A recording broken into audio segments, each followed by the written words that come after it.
আসসালামু আলাইকুম everyone, welcome to my channel. আজকে আপনাদের সাথে মাত্র 5 মিনিটে তৈরি করা যায় ঝটপট খুবই মজার মুচমুচে একটি পেঁয়াজের নাস্তার রেসিপি শেয়ার করব। মাত্র 1 কাপ পেঁয়াজ আর ঘরে থাকা সামান্য কিছু উপকরণ দিয়ে যে এত মজার মচমচে একটি বিকেলের নাস্তা তৈরি করা যায় তা আপনারা না তৈরি করে খেলে বুঝতেই পারবেন না। আমি একদমই সহজ উপায়ে তৈরি করে দেখিয়েছি যাতে যে কেউ চাইলেই হঠাৎ অতিথি আপ্যায়নে কিংবা বিকেলের স্ন্যাক্স হিসেবে ঝটপট কোনো ঝামেলা ছাড়াই তৈরি করে নিতে পারেন। এই রেসিপিটি তৈরি করার জন্য প্রথমে একটি মিক্সিং বলে আমি প্রায় 1 কাপ পরিমাণ পেঁয়াজ কুচি নিয়ে নিচ্ছি। পেঁয়াজগুলোকে আমি এইরকম পুরু করে কেটে নিয়েছি। খুব বেশি মোটা কিংবা খুব বেশি পাতলা করে এখানে পেঁয়াজগুলোকে কুচি করা যাবে না। তারপর এখানে আমি দিয়ে দিচ্ছি প্রায় 1/2 কাপ পরিমাণ গাজর কুচি। গাজরগুলোকে আমি অনেকটাই কুচি করে কেটে নিয়েছি, আশা করি আপনারা দেখেই বুঝতে পারছেন। এখানে আমি নিয়ে নিচ্ছি প্রায় 1.5 টেবিল চামচ পরিমাণ ধনিয়া পাতা কুচি। দিয়ে দিচ্ছি 3 থেকে 4টি কাঁচামরিচ কুচি। এইবার এখানে আমি মিডিয়াম সাইজের 2টি আলু সেদ্ধ করে গ্রেট করে নিয়েছি। তারপর নাস্তাটির বাইন্ডিং এর জন্য এখানে আমি দিয়ে দিচ্ছি 1/3 কাপ পরিমাণ বেসন। আর নাস্তাটিকে ক্রিস্পি এবং মুচমুচে করার জন্য দিয়ে দিচ্ছি এখানে 1/4 কাপ পরিমাণ চালের গুঁড়ো। আপনাদের হাতের কাছে চালের গুঁড়ো না থাকলে আপনারা এর পরিবর্তে কর্নফ্লাওয়ার দিতে পারবেন। দিয়ে দিচ্ছি স্বাদ মতো লবণ, 1/2 চা চামচ পরিমাণ আদা রসুন বাটা। চিলি ফ্লেক্স দিয়ে দিচ্ছি 1 চা চামচ পরিমাণ। ঝালের পরিমাণটা আপনাদের পছন্দ অনুযায়ী দিয়ে দিবেন। 1/2 চা চামচ পরিমাণ দিয়ে দিচ্ছি ভাজা জিরার গুঁড়ো, 1/2 চা চামচ গরম মশলার গুঁড়ো। আর এখানে আমি 1 প্যাকেট ম্যাগির ম্যাজিক মশলা নিয়েছি, এর থেকে অর্ধেকটা আমি এর মধ্যে দিয়ে দিচ্ছি। এবার সবগুলো উপকরণ হাত দিয়ে খুব ভালো করে মিশিয়ে নিচ্ছি। কিছুটা সময় নিয়ে সবগুলো উপকরণ খুব ভালো করে মিশিয়ে নিতে হবে। এখানে নাস্তাটা তৈরি করতে আপনারা কোনো প্রকার পানি ব্যবহার করবেন না। কিছুটা সময় নিয়ে মেশালেই দেখতে পাবেন অনেকটাই আঠালো মিশ্রণ তৈরি হয়ে গিয়েছে। এবার আমি এর মধ্যে দিয়ে দিচ্ছি প্রায় 2 চা চামচ পরিমাণ রান্নার রেগুলার তেল। না চাইলে এখানে ঘিও ব্যবহার করতে পারবেন। তাকে সবকিছুর সাথে খুব ভালো করে মিশিয়ে নিচ্ছি। মেশানো হয়ে গিয়েছে। সবশেষে এখানে আমি দিয়ে দিচ্ছি প্রায় 2 চা চামচ পরিমাণ লেবুর রস। এখানে লেবুর রসটা দিলে কিন্তু নাস্তাটা খেতে অনেক বেশি মজার হয়। তো লেবুর রসটাকে সবকিছুর সাথে আবারও খুব ভালো করে মিশিয়ে নিচ্ছি। আশা করি আপনারা দেখতেই পাচ্ছেন নাস্তা তৈরির জন্য কিন্তু পারফেক্ট একটি মিশ্রণ তৈরি করা হয়ে গিয়েছে। এখন আপনাদের পছন্দ অনুযায়ী যে কোনো শেপ দিয়ে নাস্তা তৈরি করে নিতে পারবেন। সেজন্য প্রথমে আমি 2 হাতে সামান্য পরিমাণ তেল মেখে নিচ্ছি। তারপর এইখান থেকে পরিমাণ মতো নাস্তার মিশ্রণ নিয়ে নিচ্ছি। এইবার এই মিশ্রণটাকে হাত দিয়ে এভাবে কিছুটা চেপে নিচ্ছি। তারপর 2 হাত দিয়ে ঘুরিয়ে এভাবে গোল বলের মতো করে আলতো করে চেপে চ্যাপটা করে দিচ্ছি। এই যে দেখুন অনেকটা কাবাবের শেপ দিয়ে নাস্তাটাকে আমি তৈরি করে নিয়েছি। আশা করি আপনারা দেখেই বুঝতে পারছেন। এখন এটাকে একটি প্লেটে উঠিয়ে নিচ্ছি। একইভাবে আরো একটি নাস্তা তৈরি করে আপনাদেরকে আমি দেখিয়ে দিচ্ছি। তো দেখতেই পাচ্ছেন কত সহজেই কিন্তু আমি ঝটপট এই নাস্তাটি তৈরি করে নিয়েছি। বিকেলে চা তৈরির আগেই কিন্তু আপনারা চাইলে এই মুচমুচে নাস্তাটি তৈরি করে নিতে পারবেন আর চায়ের সাথে গরম গরম খেতে পারবেন। তো আরো একটি নাস্তা আমি একইভাবে তৈরি করে নিয়েছি। এটাকেও আমি প্লেটে উঠিয়ে নিচ্ছি। সবগুলো নাস্তা আমার একইভাবে তৈরি করা হয়ে গিয়েছে। এখন এগুলোকে আমি ভেজে নেব। সেই জন্য চুলায় একটি প্যানে পরিমাণ মতো তেল দিয়ে তা মিডিয়াম হিটে গরম করে নিয়েছি। এখন এই গরম তেলে নাস্তাগুলোকে একে একে দিয়ে দিচ্ছি। সবগুলো নাস্তা দেওয়া হয়ে গেলে চুলার আঁচ মিডিয়ামে রেখে কিছুক্ষণ পর পর উল্টে পাল্টে গোল্ডেন ব্রাউন কালার এবং মুচমুচে করে ভেজে নিতে হবে। এক পাশ ভাজা হয়ে গেলে আমি নাস্তাগুলোকে উল্টে দিচ্ছি। এখানে চুলার আঁচ একেবারে লোতে করে কিংবা চুলার আঁচ হাইতে করে নাস্তাগুলোকে ভাজা যাবে না। নাস্তাগুলোর বাইরে দিয়ে পুড়ে যাবে কিন্তু ভেতরে ভালোভাবে হবে না। এইভাবে কিছুক্ষণ পরপর উল্টে পাল্টে নাস্তাগুলোকে আমি আমার পছন্দ মতো কালার করে ভেজে নিয়েছি। এই যে দেখুন আমার নাস্তাগুলো কিন্তু ভাজা হয়ে গিয়েছে, খুব সুন্দর কালার চলে এসেছে। এখন একটি ছাঁকনি দিয়ে আমি এগুলোকে তেল থেকে তুলে খুব ভালো করে তেল ঝরিয়ে তারপর একটি নাস্তার প্লেটে নিয়ে নিচ্ছি।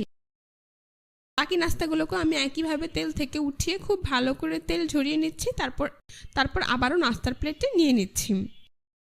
তো সবগুলো নাস্তা আমি একইভাবে ভেজে নিয়েছি।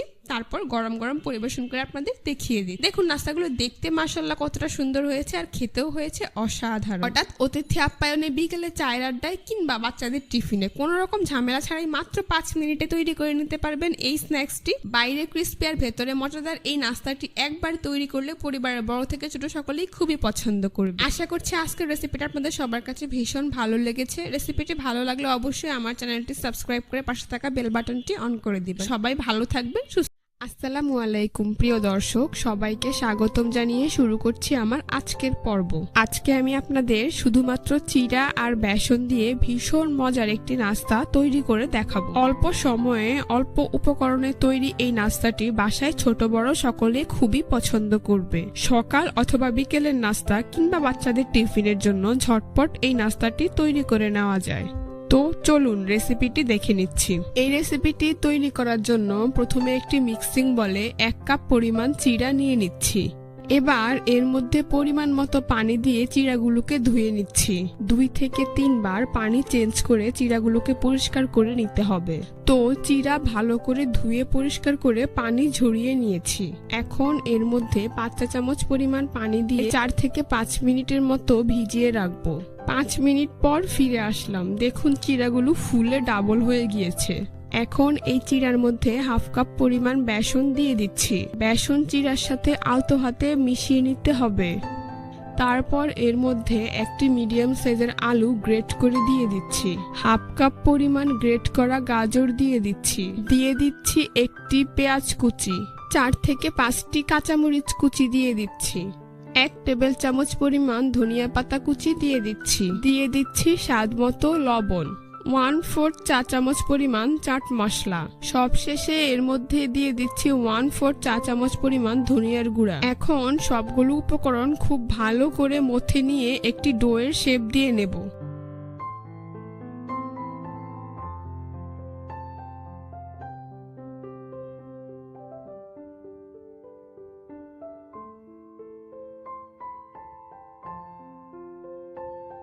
তো আমার ডো তৈরি হয়ে গিয়েছে। এবার হাতে সামান্য পরিমাণ তেল মেখে এখান থেকে পরিমাণ মতো ডো নিয়ে প্রথমে এভাবে হাত দিয়ে চেপে গোল করে নিচ্ছি। তারপর 2 হাত দিয়ে এভাবে চেপে চ্যাপ্টা করে নেব।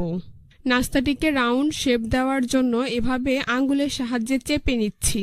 আপনারা দেখে নিশ্চয়ই বুঝতে পারছেন কাজটি আমি কিভাবে করেছি।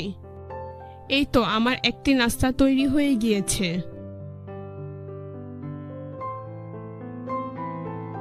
একইভাবে আরো একটি নাস্তা তৈরি করে আপনাদের দেখিয়ে দিচ্ছি। আপনারা চাইলে যে কোনো শেপ দিয়ে নাস্তাগুলো তৈরি করতে পারবেন।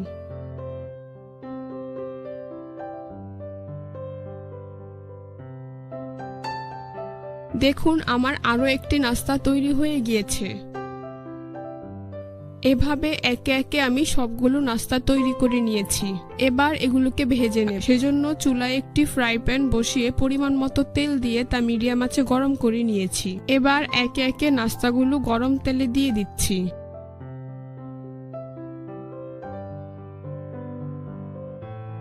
এখন চুলার আঁচ মিডিয়াম টু লো হিটের মাঝামাঝি রেখে একটু সময় নিয়ে নাস্তাগুলোকে ভেজে নিতে হবে। এক পাশ হালকা ভাজা হয়ে আসলে উল্টে দিচ্ছি।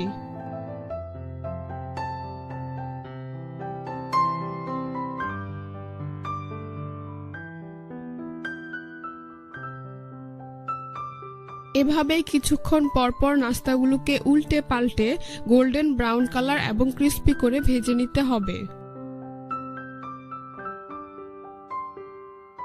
তো আমার নাস্তাগুলো ভাজা হয়ে গিয়েছে। দেখুন খুব সুন্দর কালার চলে এসেছে। এখন ছাঁকনি দিয়ে তেল ছেঁকে একটি নাস্তার প্লেটে উঠিয়ে নিচ্ছি।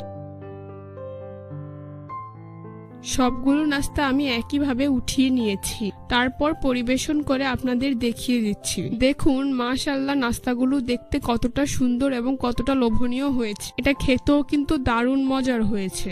বাসায় একবার হলেও তৈরি করে দেখবেন। আশা করছি রেসিপিটি আপনাদের সবার কাছে ভীষণ ভালো লাগে। চ্যানেলটি সাবস্ক্রাইব করার অনুরোধ জানিয়ে এখানেই বিদায় নিচ্ছি। সবাই অনেক বেশি ভালো থাকবেন। আল্লাহ হাফেজ।